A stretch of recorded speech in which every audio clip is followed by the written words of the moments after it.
All right, let's settle in, friends. Oh, just get yourself comfortable in that spot that you have chosen for these few minutes. And once you just settle in and you feel like you're anchored in your seat, in the chair, on the ground, on the bed, wherever you've landed, then you can allow the eyes to close and bring your awareness inward. So all those things that are in the room around you, the sounds, the distractions, just bring your awareness inward and let those things go for just a bit. This practice gives us exactly that.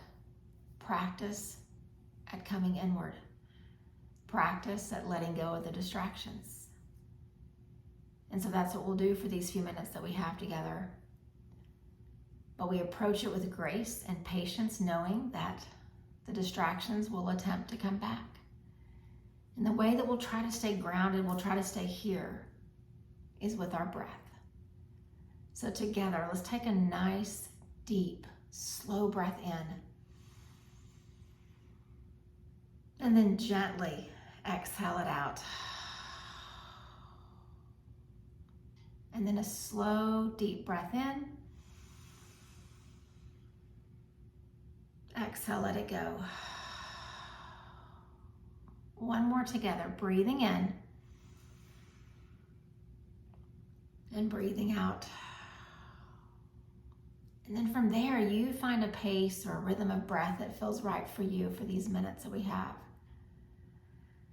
But if those distractions around you or those distractions in your head try to come back, just come back to this breath. Slow breath in, slow breath out, and see if you can lessen their influence and their control, not only over these minutes today, but in all aspects of our life once we rise up from this spot.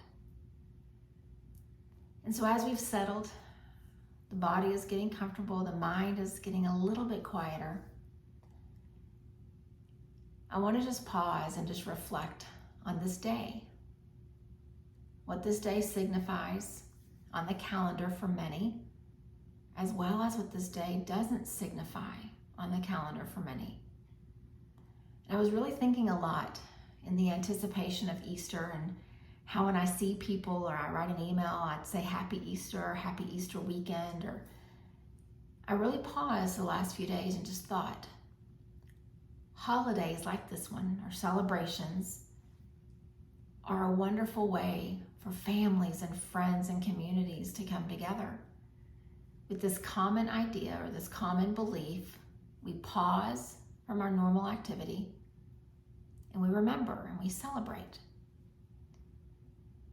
But then as I was thinking about that and the importance and the significance that Easter has in my own life, I then began to look at it from a broader sense, from the sense of what this yoga practice, this meditation practice has taught me.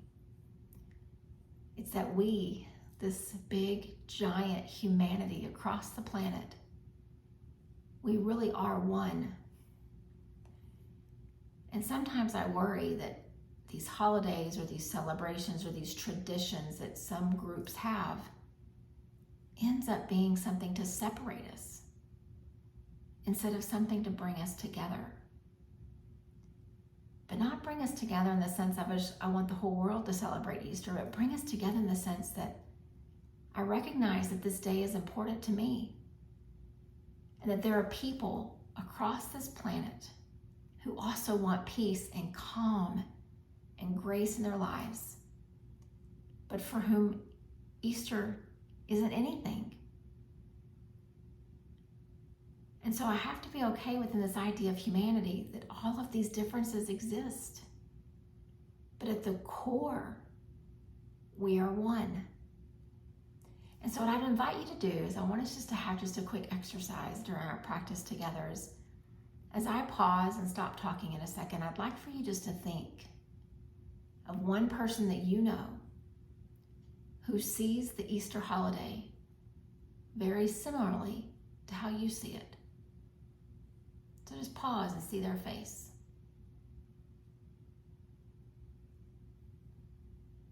And then think of someone in your life or your path who sees Easter very differently than how you see it. Maybe completely the opposite of how you see it. See their face.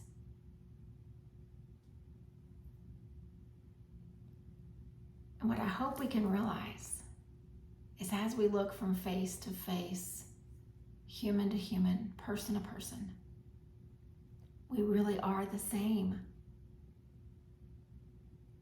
We were all created in this incredible image of this divine light and this divine force.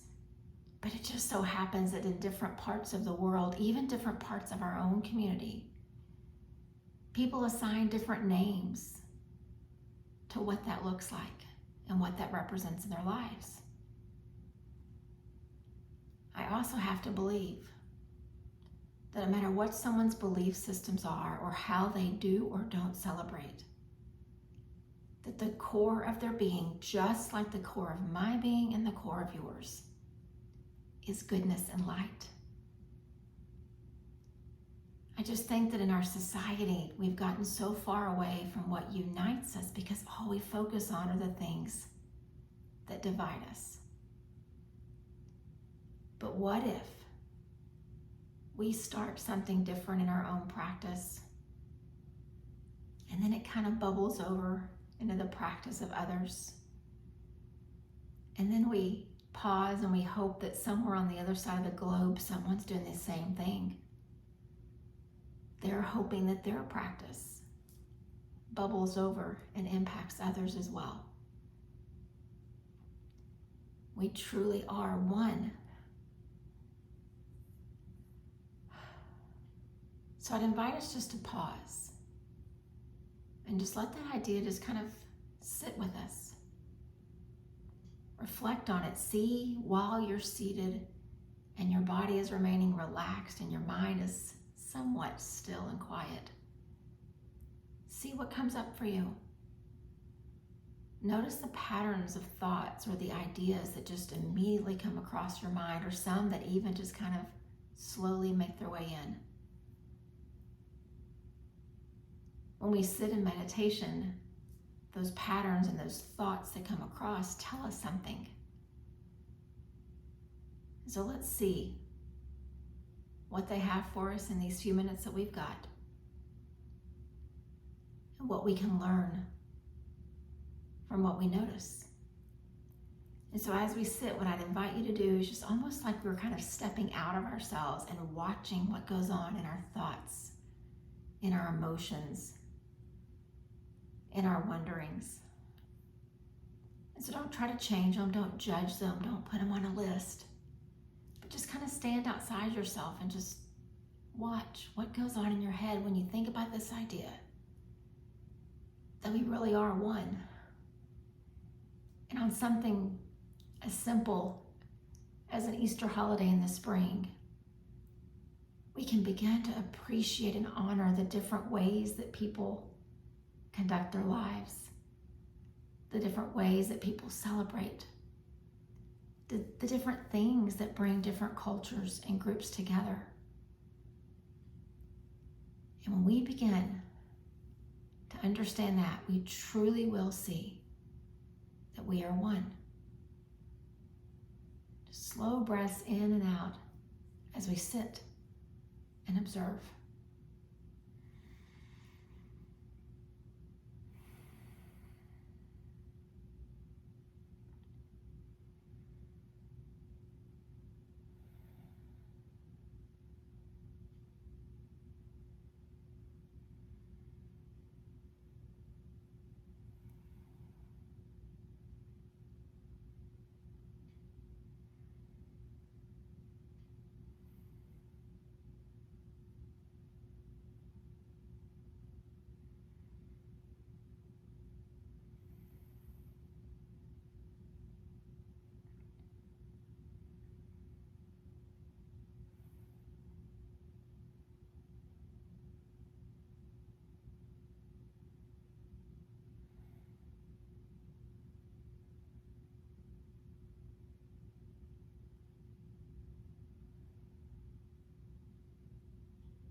as you just continue to breathe slow, deep, full breaths. Just bring that awareness back to what came across your mind as you reflected on this idea of the oneness of who we are in humanity. And so I'd like to take it beyond just the Easter holiday or whatever the tradition is in your family or mine. And just think about if we could live out a true belief in this idea of oneness, how would that change how we interact with each other? How would that change how we settle conflict? How would that change how we speak, what we do?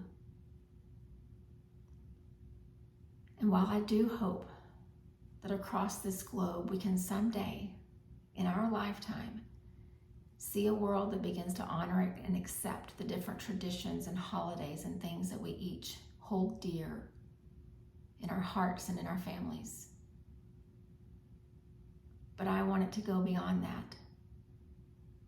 I want it to change how we treat each other, how we conduct ourselves in our everyday lives, how we drive, how we talk to the person at the grocery store, how we give our attention and our presence to the people most important to us. I think both would serve us well in this journey of life. Honoring and appreciating those faces that you saw of the people who do see this holiday in the same way that you do, and the ones who see it very, very differently. And then taking that honoring, that oneness, that idea of humanity, and let it inform how you live your life. We won't be perfect at it. We will fall. But as soon as that next inhale comes, the next moment arrives, and we get to try again. I love quoting Ram Dass and how he describes Namaste when he says, I honor the light in me, and I honor the light in you. And if there is a light in me and there is a light in you, there really is just one light, meaning there is just one us. Let's begin to live that way. Namaste.